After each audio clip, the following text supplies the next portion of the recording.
So there's been some recent interesting debates comparing AFCON, Euros and Copa America, and for me, the clear winner is AFCON. Let's start with the football. The AFCON tournament presented exciting football.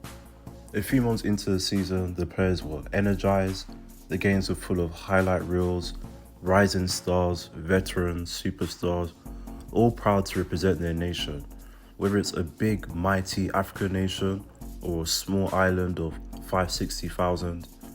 Because of this, the matches were unpredictable and full of upsets. This kind of football is competitive and is what fans want to see. Most people agree that the Euros was boring, and whilst I was pleased to see England reach the final, it was hard to watch the games, including other fixtures in the tournament.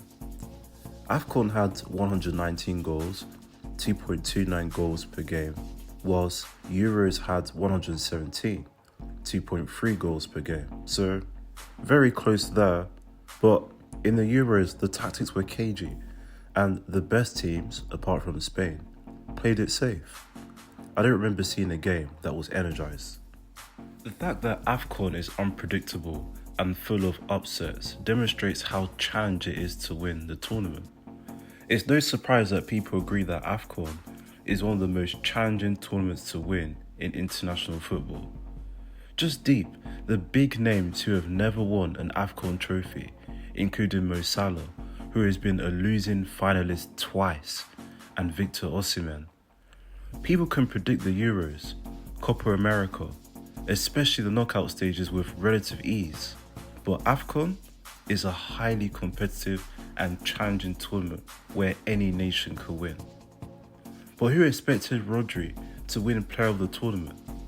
Truce Ekong won Player of the AFCON tournament for putting his nation on his back at crucial moments, whether it's taking a penalty and scoring goals. He put up a complete defensive masterclass the entire tournament. This leads to my third point. AFCON was entertaining, and here I'm not just talking about the football on the pitch.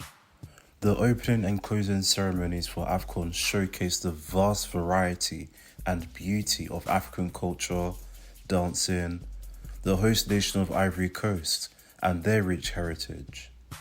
Euros had no ceremonies.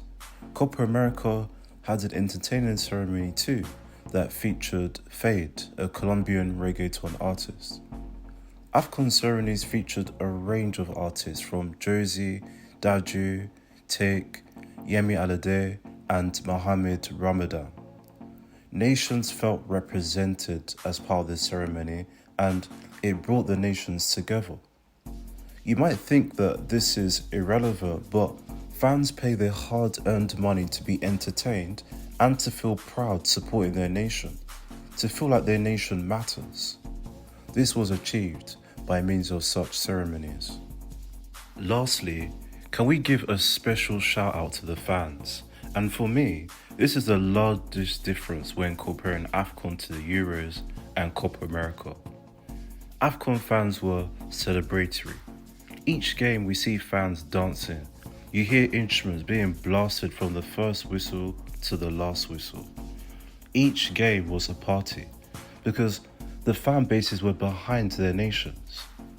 Euros and Copa America are also supportive of their teams, but AFCON fans supported their teams in a civilized and dignified manner while still maintaining respect for opposing teams.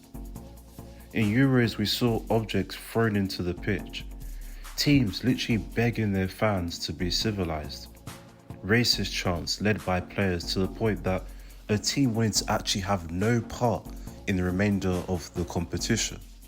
Fans fighting on the streets, players being banned for unsportsmanlike conduct. We see fans and media actually scrutinize the nationality of their players, so there's a clear division even within teams. Shading of players by Morato. In Copa America, fans forcing their way into matches without a ticket, breaching security. Fans fighting each other. Fans fighting players' families. Players climbing into the stands to fight fans. And of course, we have evidence of Argentina players leading a racist rehearsed song towards the France national football team. Just a mess. Yes, I know AFCON tournaments had issues with attendance, which is a strong area for improvement. But the fans present in and out the stadiums brought a positive energy throughout the tournament.